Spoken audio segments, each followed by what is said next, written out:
Genevieve, was it really liberating to have that sort of like negative space and those broad strokes to find mom in these formative years and in building the rebellion? I found, the her moment of letting loose in particular in episode 3 so cathartic. And can you take me, behind your sort of like where you were in having that moment unfold for her? Yeah, I mean, those first 3 episodes take go over 3 days. It's in her ancestral home. It's within her family culture. I felt really steeped in her history there, and we didn't need, like Tony said, there was very little exposition. It's just there she is. That's the practice. That's the rituals. We understand it implicitly, and then moving through those 3 days of that wedding and the complications of the family relationships with her daughter, with her husband, the in-laws, and then having Luthen there. There was so much going on. And as we come to the pointy end of those 3 episodes, you really feel the implications of where she is at that moment, not just with the weight of those familial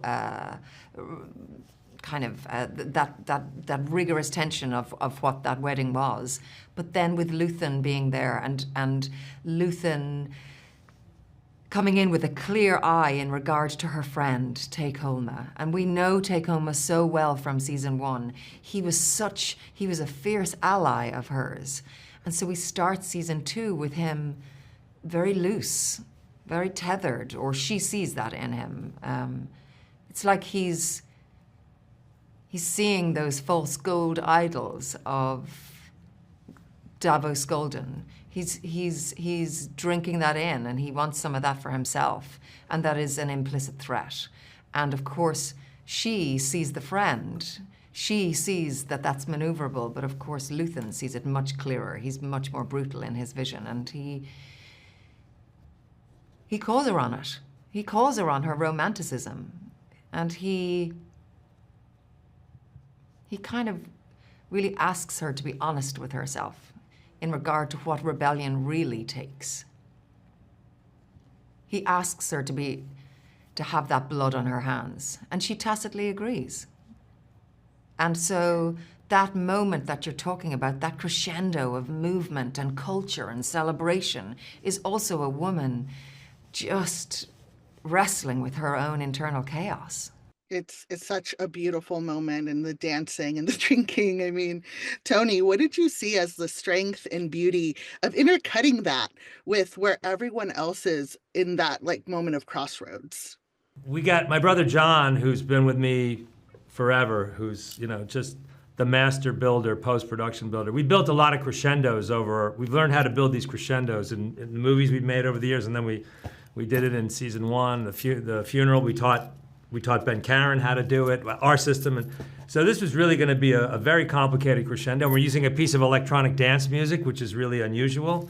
I'm getting to juxtapose, Cassian saving the day and Mon Mothma with blood on her hands, with Edie showing up for lunch. I get to do everything all at once.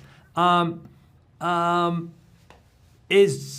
really pleased with the end of 3. I'll say one other thing about Mon on the dance floor.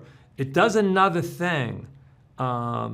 It binds the audience to her, because the only people in that room who know what's going on are you and her. Everybody else is partying. Everybody else is dancing. But you know what she's into, and you know what? And so that just creates this, I love what it does with the audience. I love how it binds the audience to the characters.